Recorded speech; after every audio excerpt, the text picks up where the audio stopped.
May corn, wine, and oil, and all the necessaries of life abound among the people of the world. And may this building be continued and preserved to the latest ages. What do these things really signify? Could it be an occult ceremony representing some sort of demonic conspiracy, as some suggest? Or is it merely a harmless practice to honor an ancient tradition? To investigate these things, we first review the beliefs of the secret societies that came to America. It is clear that the arcane symbolism in Washington, D.C. begins with them. When you want to talk about symbols and what they mean, you really have to look at who's authored these symbols, what was their intentions. Well, I think it's obvious that anybody who has the eyes to see can see that Washington, D.C., and indeed many other state capitals are festooned with occult symbols. Because these symbols come from the esoteric realm, it is important to define them according to the thinking of occult philosophers. Symbols reveal and they conceal, and that's why they're used and that's why they're so important. They reveal to those who have eyes to see and ears to hear, and they conceal from those who do not have the eyes to see or ears to hear. In the book, Masonic and Occult Symbols Illustrated, we find this quote from Masonic author Charles G. Berger, who says that symbols came to have two meanings, the esoteric and the exoteric. The esoteric meaning was the true or original meaning, understood only by a few and closely guarded by them. The exoteric meaning was the invented or modified explanation intended for the many. This practice dates back to ancient Egypt and is explained by Dr. Robert Hieronymus, a member of a secret society called Co-Masonry, and author of the book Founding Fathers, Secret Societies. As with all secret societies, you have levels, and if you're on the lower levels, you don't even know they're upper levels. They don't even tell you. You bump into it by accident or someone comes along. Now, in Scottish Rite, that's something different, because they know that there's a... But before then, and basically secret societies, such as, let's go to ancient Egypt. To the ancient Egyptians, the priest would tell the serfs, the guys that tilled the land, they would say, the sun is God, okay? And so they accepted that very low-level interpretation, all physical. That's not what the priest believed. What the priest believed, there was a second level. The priest believed that, nope, the physical sun is not the supreme being. It's the spirit which flows through the physical sun that is the supreme deity. However, there was another level, and the priests didn't even know it. It's those that were involved and elevated to if I would have told you this 15 years ago, I might have gotten shot. But this is now, I'm so glad now that this is easy to talk about. The third level, which is a higher level of understanding, said, nope, it's not, that's not the sun. The sun is not the supreme deity. Nope, yes, spiritual energies come through the sun. That's not what we're talking about. What we're talking about is the star Sirius. The dog star. The dog star, because the dog star was everything to the ancient Egyptians.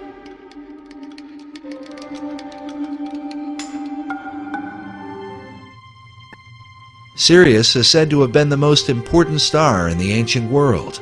It was considered the brightest star in the heavens, many times brighter than the sun.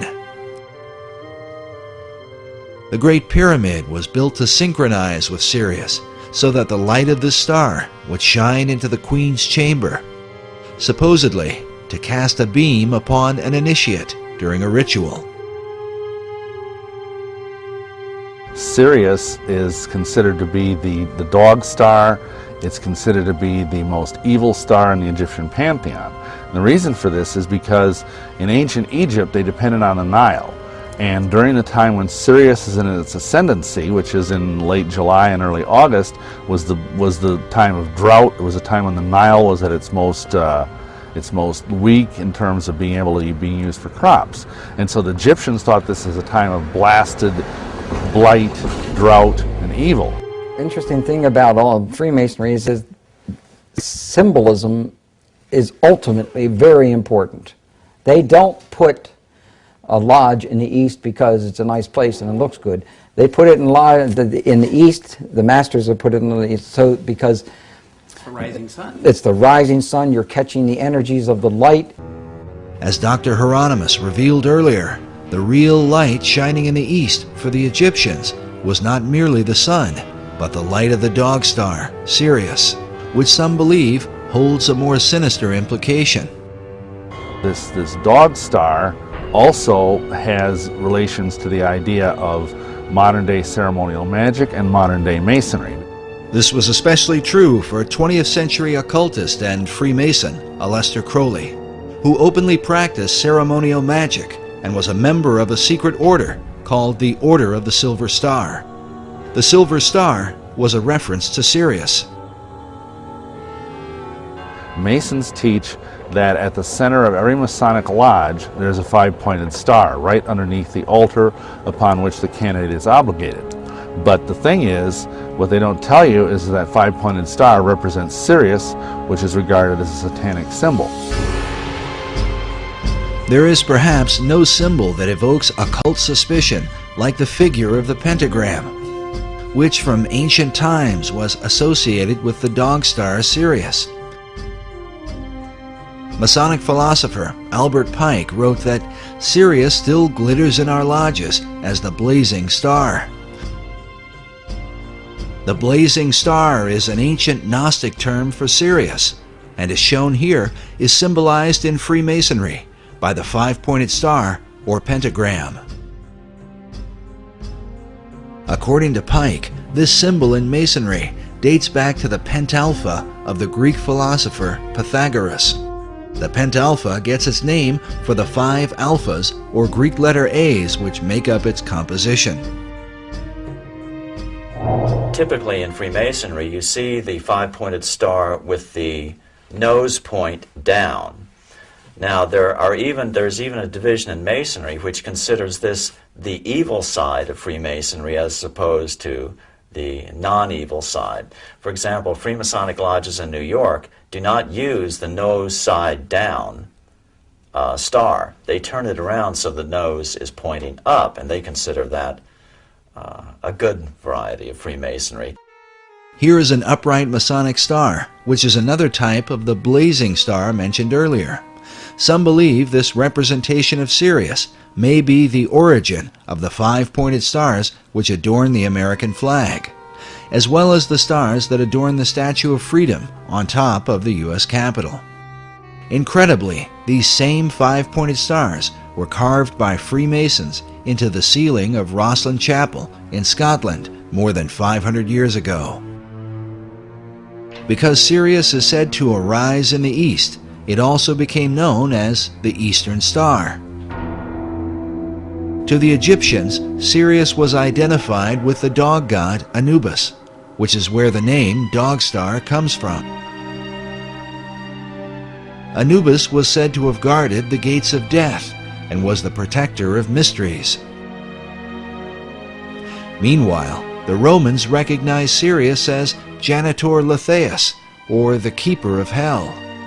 These dark associations may be the reason for the sometimes grim view of Sirius and the five-pointed star that represents it.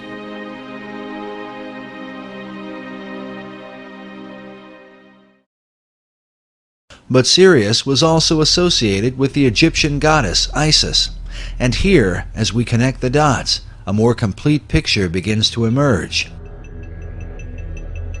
For the Egyptians, the rising of Sirius in the east preceded the annual flooding of the Nile River, which for them was a magical event. It was also the time that the goddess Isis would appear and give birth to Horus, the divine child of the Egyptian Trinity.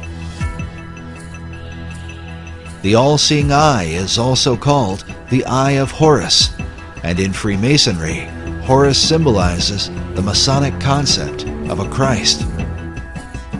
This is further represented by the hieroglyph used to denote Sirius. Notice the three symbols, an obelisk, a star, and a half circle. According to Egyptologists, The half circle is used to denote what is called the benben, or the capstone used atop the pyramids. Throughout all history, it has been said that the capstone to the Great Pyramid of Egypt has been missing, which is why the all-seeing eye of Horus floats in its place above the pyramid on the back of the dollar bill. According to occult philosophers, the light which illuminates the eye comes not from the sun, but from the dog star Sirius, as is demonstrated by this illustration of the blazing star of Masonry, centered by an all-seeing eye. As Robert Balville writes, in many esoteric traditions, the return of the capstone of the Great Pyramid will signal the return of the Great Initiate, which, according to many prophecies, signifies the return of the Christ.